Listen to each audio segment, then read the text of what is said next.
All right, ready to dive into some serious habit hacking. Let's do it. I'm always up for that. We've got a great one for you today, Atomic Habits by James Clear.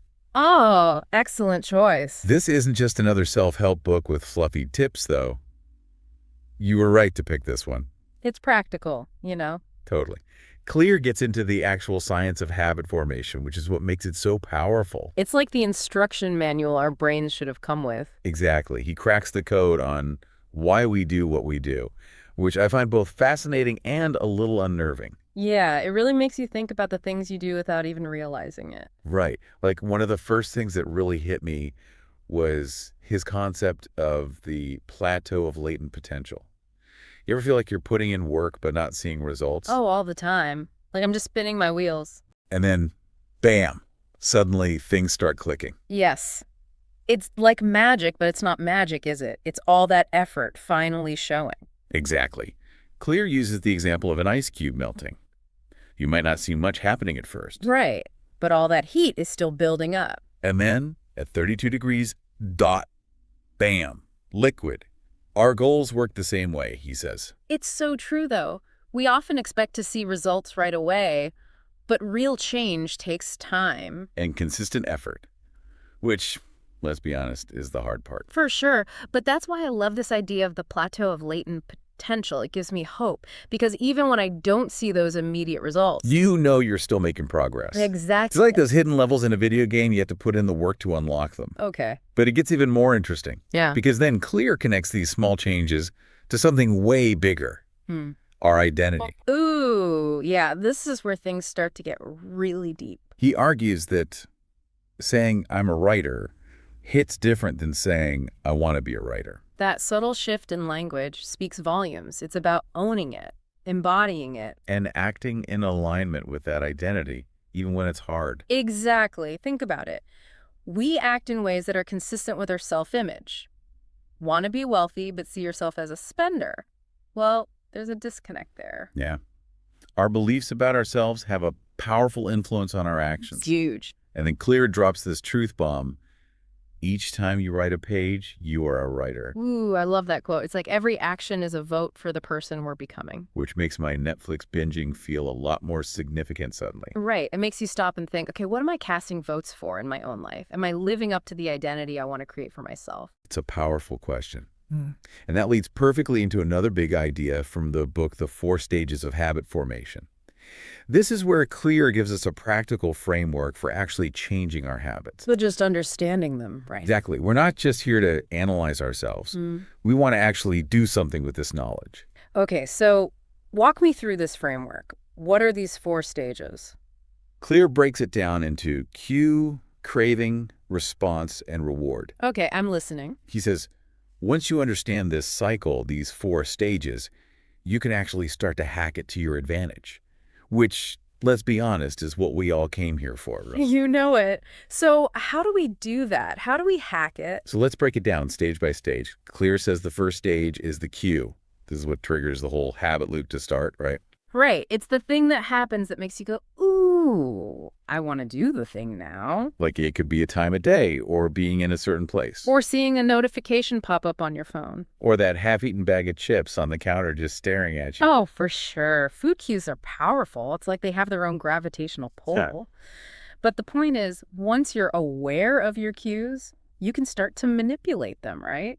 So we can use this knowledge for good instead of evil. Tell me more. Exactly. And that's where the first stage of habit hacking comes in. Clear calls it making it obvious. Which sounds pretty self-explanatory, but I'm guessing there's more to it than meets the eye. Oh, yeah, definitely. It's not just about knowing what your cues are. It's about bringing them to the forefront of your mind, like really shining a spotlight on them. Okay, how do we do that? Well, Clear talks about this technique called pointing and calling. And I'll be honest, it sounds a little weird at first. Weird how? Well, the idea is that when you encounter a cue, you literally point at it and say out loud what you're about to do. So let's say your cue is picking up your phone and you want to break the habit of mindlessly scrolling. Ooh, yeah, I know that one well. You would literally point to your phone and say, I am now going to scroll through social media. Oh, okay, I see what you mean about it being weird. Right. But that's kind of the point. It interrupts that automatic response, that unconscious grab for your phone, because suddenly you're hyper aware of what you're doing. So it's like hitting the pause button on autopilot. Exactly. You create a tiny space between the cue and the response, and in that space, you have the power to choose differently. I like it. So we're making it obvious, bringing that awareness to our cues. What's next in our habit hacking journey? All right, so we've tackled the cue. Now we're moving on to the craving, that feeling of wanting, of desire that drives the habit. And how do we hack that? Because cravings can be intense, especially when it's something like sugar or caffeine. Oh, absolutely. Our brains are wired to seek out those rewarding feelings, but this is where making it attractive comes in the second stage of habit hacking. Okay, so how do we make something like, I don't know, eating broccoli as appealing as a donut? Well, you might not get them to be equally appealing, I'll be honest. But we can make the healthier choices more appealing. Think about it, we're naturally drawn to things that bring us pleasure. True. Yeah. So we find ways to link something we want to do with something we need to do. Claire calls this temptation bundling. Oh, like only letting yourself watch your favorite show while you're on the treadmill. Exactly. Suddenly, that workout doesn't seem so dreadful. Or let's say you want to start reading more, but you keep getting sucked into social media. The story of my life. You could try creating a rule where you only let yourself check social media after you've read for 20 minutes. Ooh, I like that. It's like tricking your brain into choosing the better option. Exactly. You're leveraging your natural desire for pleasure and using it to your advantage. And there are other ways to make those good habits more appealing, too. Oh, like what? Well, Clear talks about the power of joining a culture where your desired behavior is the norm. So, like, if I want to run a marathon, I should join a running club. Precisely. Surround yourself with people who are already doing the thing you want to do. It's amazing how motivating that can be. It's like peer pressure, but in a good way. Exactly. Right. Because when you see other people doing it, it normalizes it. Yeah. And it makes you think, hey, if they can do it, maybe I can too. Right. It makes it feel more attainable, less daunting. Okay, so we've made it obvious, we've made it attractive. What's next? What else can we do to hack those habits? Well, once you've got the motivation, you've got to make it as easy as possible to actually follow through. This is where things tend to fall apart for me. That's totally normal. We set these grand goals for ourselves, but then we make it way too hard to actually get started. So stage 3 of habit hacking is all about reducing the friction, minimizing those hurdles that can trip us up. Clear calls this one, make it easy. Music to my ears. Tell me more about this make it easy business. So remember how we were talking about the power of small changes? Well, this stage is all about that. Clear is a big believer in starting ridiculously small, like embarrassingly small. Okay, give me an example. What does embarrassingly small even look like? Well, take his 2-minute rule, for example. Instead of aiming for a 30-minute workout, just tell yourself you'll put on your workout clothes. Or instead of trying to write 5 pages a day, just commit to writing 1 paragraph. Okay, I can see how that would make things feel less overwhelming. Yeah. But does it actually work? It does, because here's the thing. Once you've taken that first small step, you're way more likely to keep going. You've broken through the inertia and you've proven to yourself that you can do it. And then you can gradually build from there. So it's like tricking your brain into forming a habit. Exactly. It's all about those small wins, those tiny victories that add up over time. I like it. Small wins, big results. And once we've made it obvious, made it attractive, and make it easy. Yeah. What's next? What's the final stage of habit hacking? All right, so the final stage is make it satisfying. Because let's face it, we're more likely to repeat an action if it feels good, right? Makes sense. Our brains love rewards. Exactly. So this stage is all about finding ways to make those good habits feel rewarding. And one of the best ways to do that is through tracking your progress. Oh, I love a good habit tracker. There's something so satisfying about seeing those streaks on a language learning app or those little squares filled in on a calendar. Absolutely. Those visual cues are incredibly motivating. They give you a sense of accomplishment and help you stay accountable to yourself. They make you feel like you're actually getting somewhere. But I will say, I've fallen into the trap of getting so focused on the numbers that I lose sight of the actual goal. Yeah, that's something Clear cautions against. Don't get so caught up in checking off boxes that you forget the why behind the what. It's like that saying, don't be so busy chopping wood that you forget to sharpen the axe. Love that. It's a great analogy because it's not just about going through the motions, it's about making sure your actions are still aligned with your goals. So it's about finding that balance between tracking those wins and staying connected to the bigger picture. Exactly.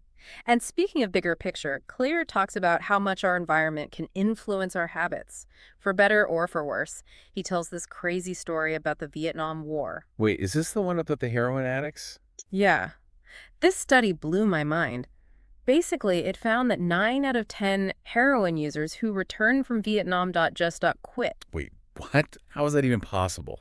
It's a wild example of how a change in environment can have a dramatic impact on our habits. Because think about it, those soldiers were in a high-stress environment, surrounded by cues that triggered their drug use. Right. It was all around them. Exactly. But when they returned home, those cues were gone. And without those constant triggers, the habit itself started to fade away. That is wild. It really highlights how much control our surroundings have over us. Which is both empowering and a little terrifying. Because if our environment can sabotage us, it can also support us. Okay, so how do we make our environments work for us instead of against us? That's the million-dollar question, right? It's about being intentional, about designing our spaces in a way that makes good habits easier and bad habits harder. So it's like we're playing 4D chess with our habits. We've got cues, cravings, responses, and now our environment too. It's a lot to think about, I know. But think about it this way. What if, instead of having that bag of chips on the counter, you had a bowl of fresh fruit? Ooh, I like where you're going with this. Ah, It's about making the healthy choice the easy choice. precisely. What if, instead of having your phone on your nightstand, you left it charging in the other room? Or what if you put that book you keep meaning to read on your pillow so you literally can't miss it? It's about setting yourself up for success instead of constantly having to resist temptation. Exactly. It's about being strategic, about creating an environment that supports your goals. You know, it's funny you should mention that because there's another piece of this habit puzzle that Clear talks about this idea of immediate versus delayed consequences. Oh, yeah, this is good stuff. It gets into why we struggle so much with those tempting bad Hey, habits. who want the donut now? Exactly. Our brains are wired to prioritize instant gratification. We're all about that immediate reward. So that little voice in my head saying, just one bite won't hurt, that's my brain being totally predictable. Yep. It's not your fault, it's evolution. We're hardwired to prioritize those short-term rewards, even when we know they're not good for us in the long run. So how do we outsmart our own brains then? How do we make those long-term rewards feel more immediate? Well, Clear has a clever solution for that. He calls them habit contracts. Habit contracts. Okay, I'm intrigued. What's the deal with these contracts? Basically, it's a way to make those future consequences feel more, well, more consequential. And he tells this hilarious story about Brian Harris, this entrepreneur, who made a pact with his friend that if he didn't hit his fitness goals for the week, he had to wear an Alabama hat. An Alabama hat. What's so bad about an Alabama hat? Well, Brian was a die-hard Auburn fan, so imagine his pain having to wear the hat of their arch rival. Pure torture. That's genius. Yeah. It's like self-inflicted peer pressure. And it makes sense the more immediate and tangible the consequence, the more likely we are to stick to our goals. Exactly. It's all about leveraging that short-term wiring to achieve those long-term wins. So we've got cues, cravings, responses, rewards, our environment, and the power of accountability. I'm starting to realize how much goes into forming a simple habit. It's a whole process, right? But that's also what makes it so fascinating and empowering. Because once you understand how it all works, you can start to make those changes on a deeper level. It's not just about willpower anymore, it's about strategy. It's like we're becoming architects of our own habits. 100%. And remember that idea we talked about earlier about habits being tied to our identity? Right. Each action is a vote for the person we want to become. Exactly. So as we start to build these positive habits, we also start to see ourselves differently. It's like this self-reinforcing cycle. Wow. This whole deep dive has been one big aha Yeah. moment for me. I feel like I have a whole new understanding of how to approach this whole habit thing. It's powerful stuff, isn't it? It really is. Well, there you have it, our deep dive into the fascinating world of atomic habits by James Clear. Hopefully you're feeling as inspired as I am to ditch those quick fixes and embrace the power of small, consistent actions. What were your biggest takeaways? What resonated most with you? Share your thoughts. We always love hearing from you. And if you haven't already, I highly recommend checking out Atomic Habits. It's packed with even more insights and practical strategies for building a life you love, one good habit at a time. Until next time, happy habit building.